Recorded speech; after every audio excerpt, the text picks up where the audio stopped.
Eh bien, bonsoir à tous les amis, supporters, supportrices parisiens, parisiennes, supporters, supportrices du Bayern, supporters, supportrices d'autres clubs.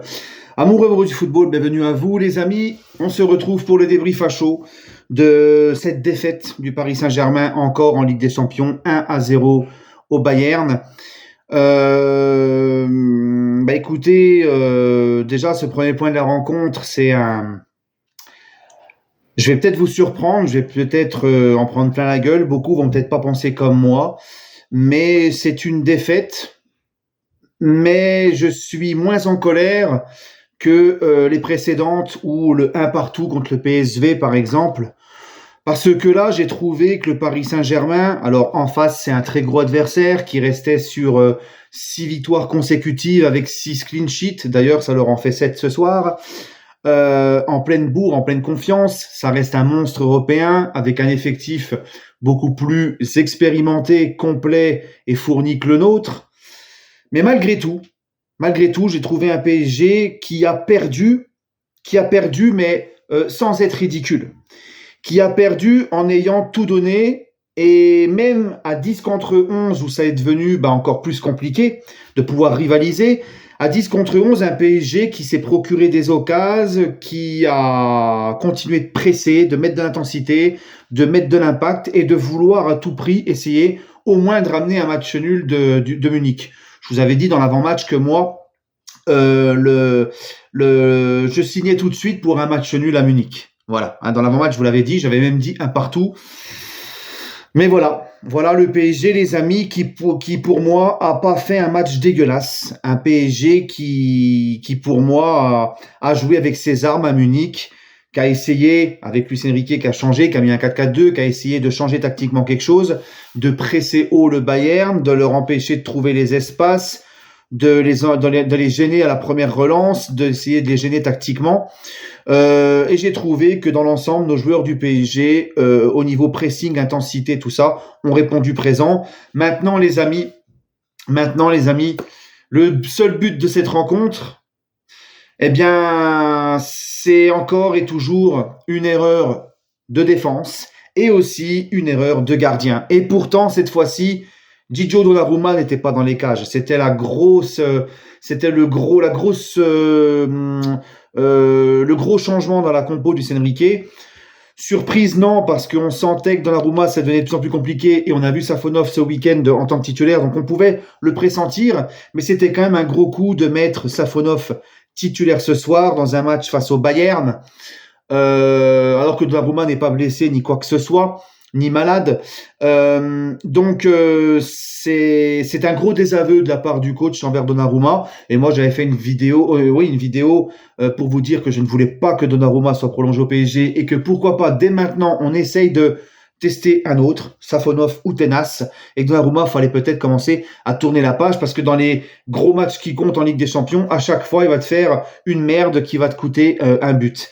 Et là, malheureusement, Safonov, ce soir, à la place de Donnarumma, a fait exactement pareil.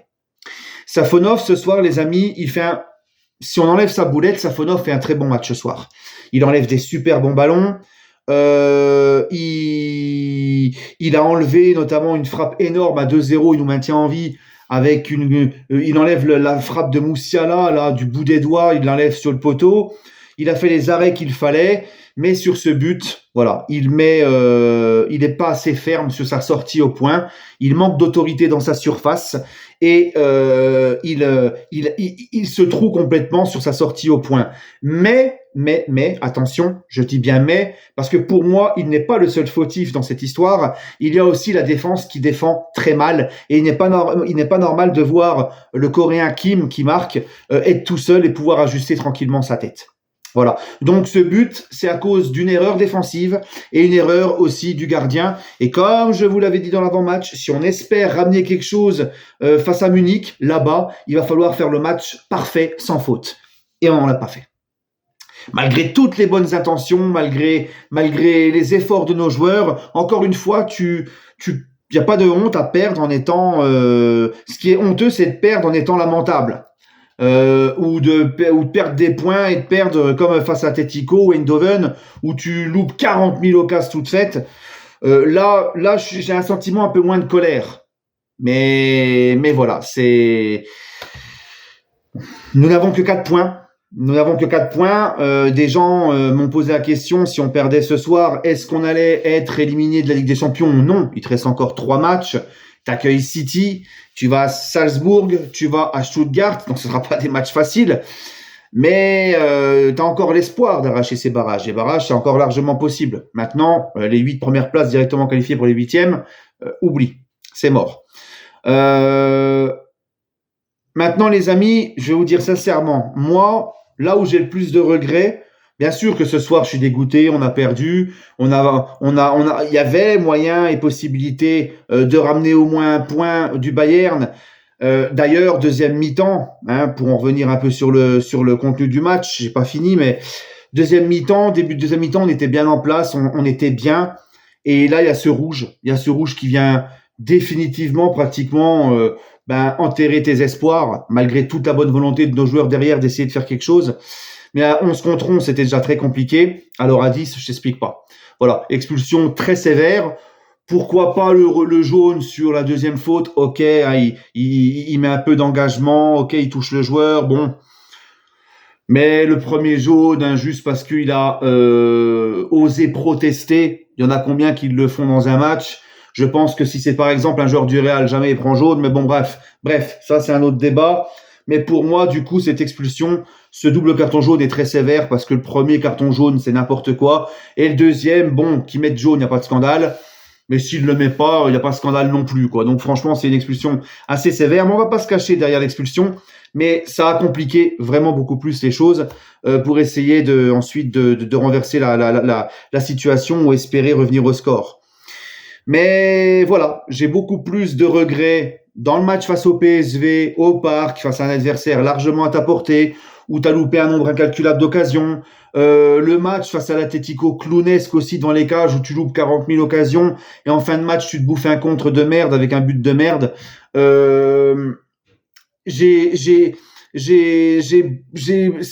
C'est là pour moi qu'on a vraiment merdé. Et que d'avoir perdu des points, c'est vraiment très regrettable et c'est trop. Là, ce soir, tu as envie de te dire, bon, c'est presque la logique qui est respectée. Un adversaire beaucoup plus expérimenté, beaucoup plus fort. Tu es à 10 contre 11 à la 60e. C'est cette erreur encore de gardien. Bon, voilà. Mais sinon, encore une fois, je me répète, mais en termes d'intensité, d'état d'esprit, tout, j'ai rien à leur reprocher ce soir. Et on a eu, je vous l'avais dit dans l'avant-match, on aura des opportunités. On a eu quelques occasions, notamment cette frappe de Zaïre Emery dans la surface, complètement dévissée.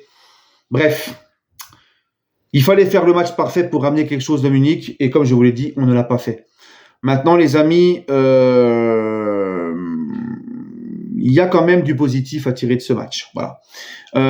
Maintenant, on va parler un petit peu des individualités. J'ai beaucoup aimé le match de Mendes, qui a essayé beaucoup de percussions, qui a fait beaucoup d'efforts sur le côté, qui n'a rien lâché jusqu'à la fin. Même si Hakimi est un petit peu dépassé par Coman, il a essayé aussi offensivement d'apporter. J'ai beaucoup aimé l'entrée de Kangin. Alors Kangin, moi je vous le dis tout de suite, la prochaine fois j'aimerais bien le voir au milieu à la place de Fabian Ruiz. Si tu veux encore faire un milieu à 4 comme ça, Lucho, fous-moi Kangin à la place de l'autre blaireau là qui sert à rien. Parce que moi le pot de fleurs Fabian Ruiz là qui est en manque de vitamines, en manque de calcium, qui quand même il va te faire une frappe, t'as l'impression que la frappe elle décolle même pas de la pelouse.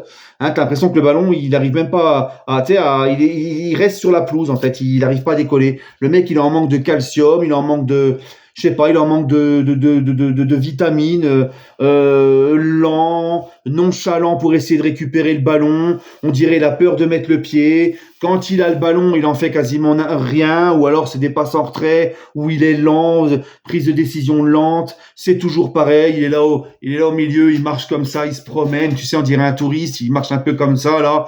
Non.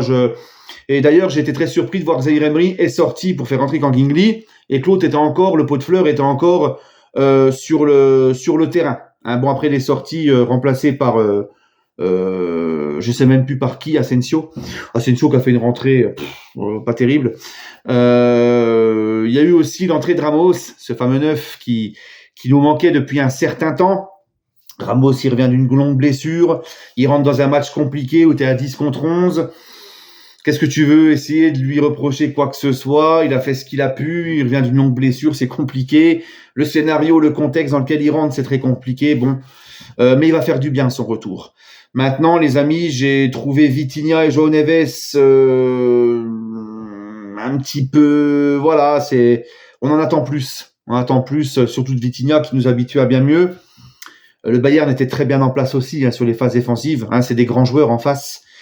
Et puis, sinon, j'ai bien aimé Pacho derrière, même Marquis. Mais par contre, les gars, dans l'impact, dans les duels, tout ça, les 1 contre 1, Marquinhos, Pacho, pas de problème. Mais en termes de marquage, les gars, combien il y a eu d'occasions du Bayern où les mecs sont tout seuls dans la surface? Parce qu'on a parlé du but, mais il y a d'autres actions. La frappe de Moussiala enlevée par Safonov, ce n'est pas normal que les mecs soient tout seuls comme ça dans la surface. Ce n'est pas possible. On a eu encore de grosses lacunes derrière.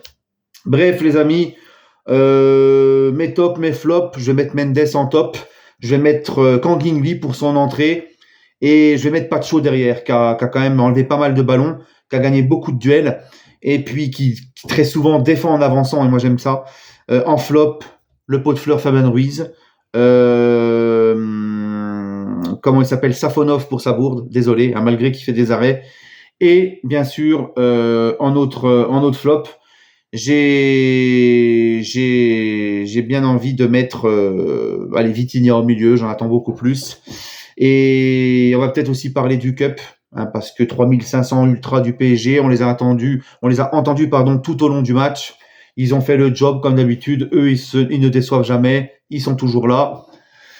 Bref les amis, allez, sur ce, prenez soin de vous. C'est une défaite qui fait mal parce que ça reste une défaite, on n'a que 4 points, ça va être compliqué.